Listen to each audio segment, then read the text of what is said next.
Hello, hello, hello. This is Nicholas, and I'm going to be deriving something really fun for you today. I'm pretty excited about it. I'm going to be deriving the y to the fourth series.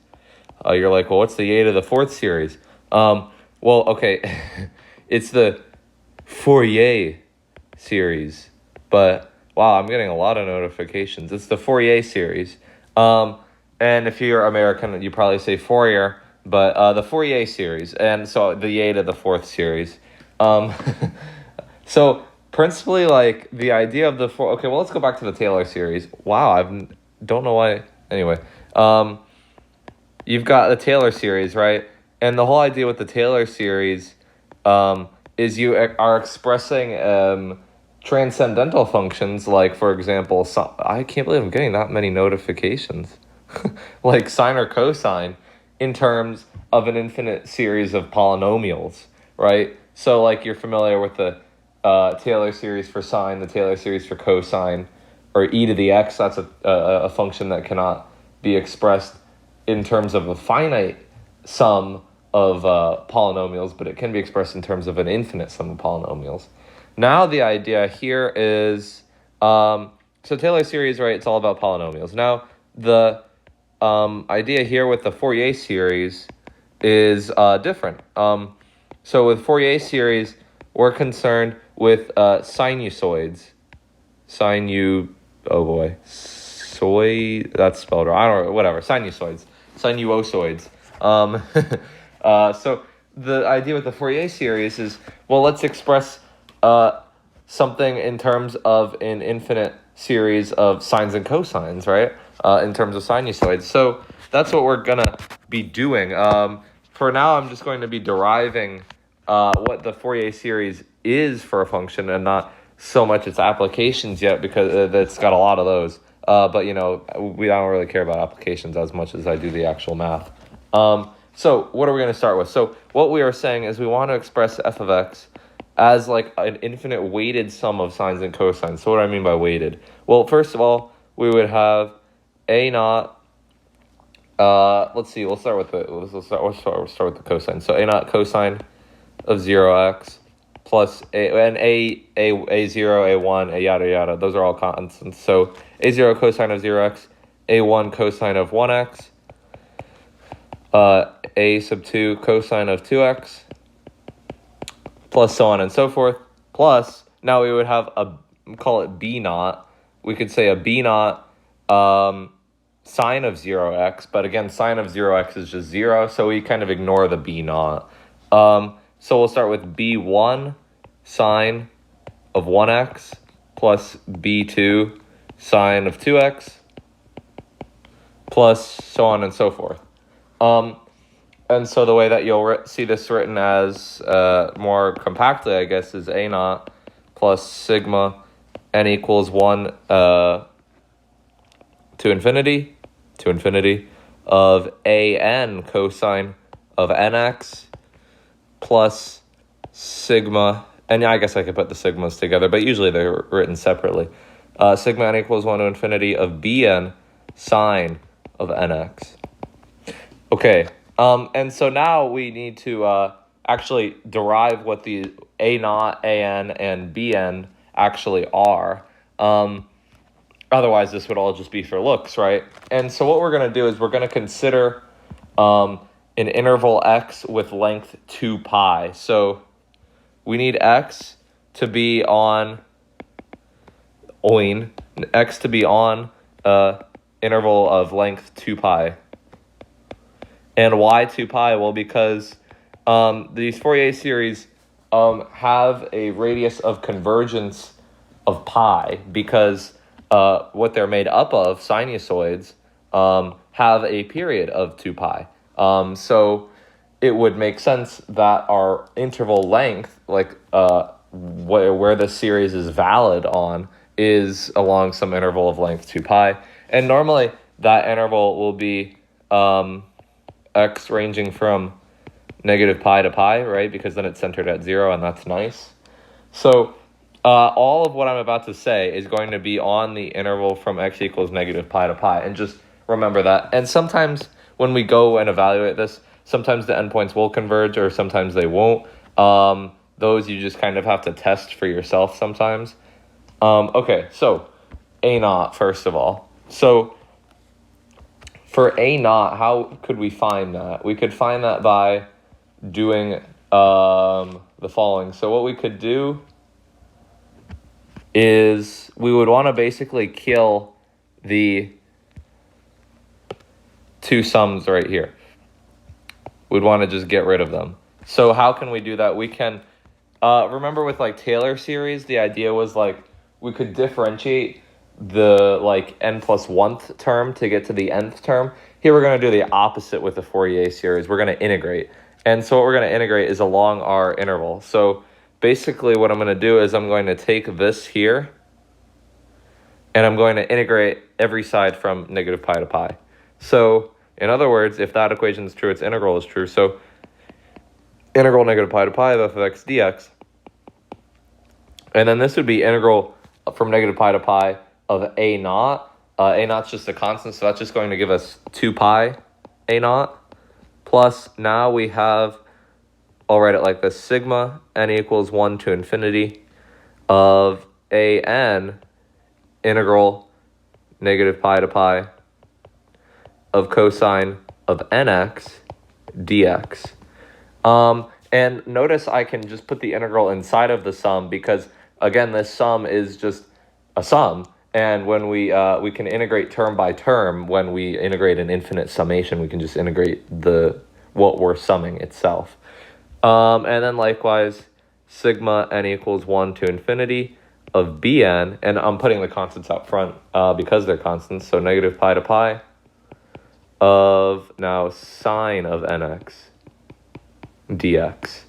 Okay, now this is wonderful, right? Because now look at, if you picture the graph of cosine of nx, that integral right here will be 0, right? Because we're going to have as much positive area from 0 to pi over 2 as we are negative area from negative pi over 2, we're going to have as much positive area from 0 to pi over 2 as we're going to have negative area from pi over 2 to pi, right? In other words, we'd have something like that, and then this area here would be equal to this area here, and so the overall area, the net area, would be 0, so that integral is 0, and in all, this sum just goes away.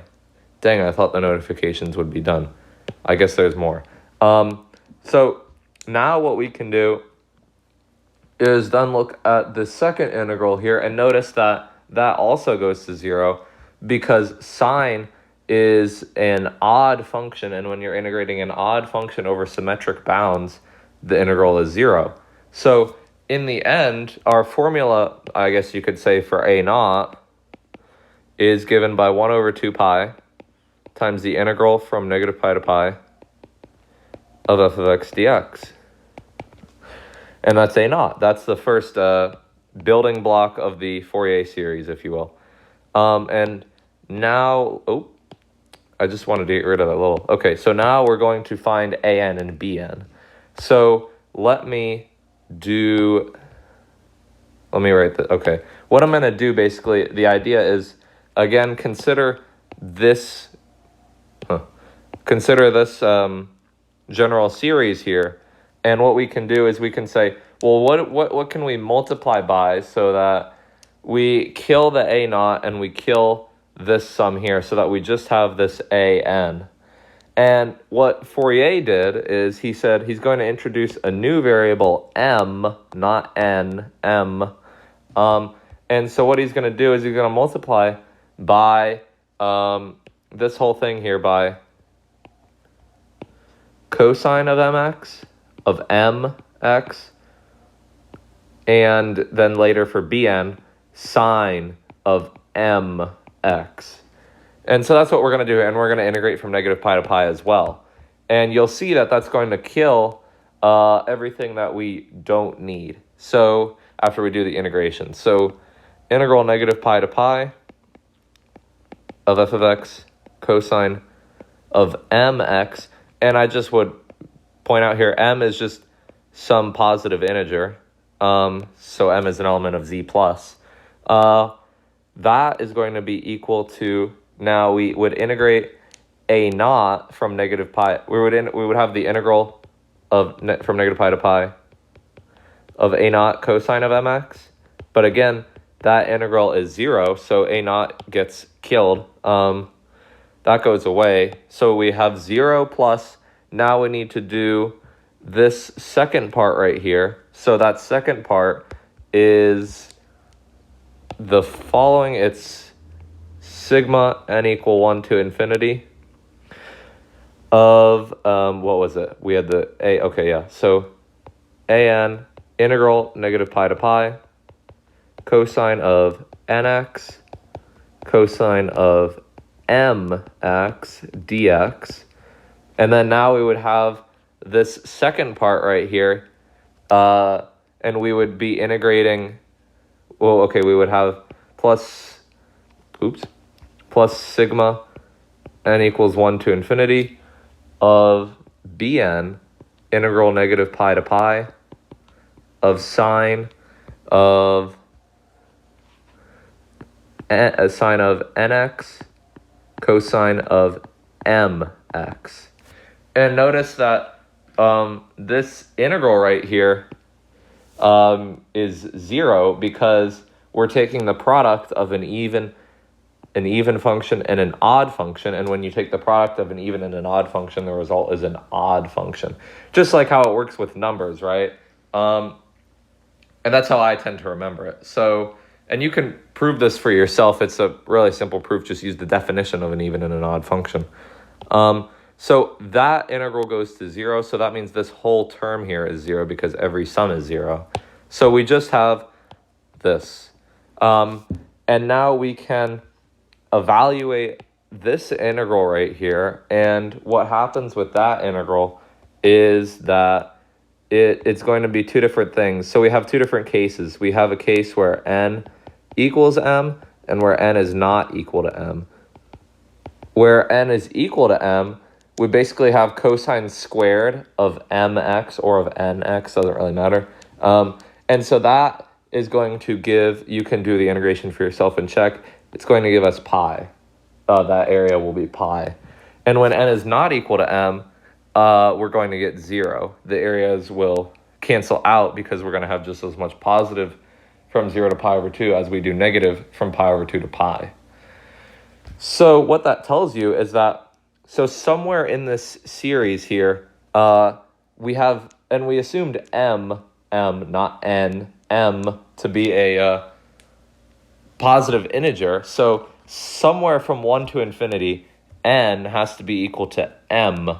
And so that means that for every term where n is not equal to m, we get 0. But then that one term where n is equal to m, we get pi. And so that means that this whole thing becomes pi a n. Okay. And now what I'm going to do from here, I'm going to just get rid of all of this because now I can just write pi a n.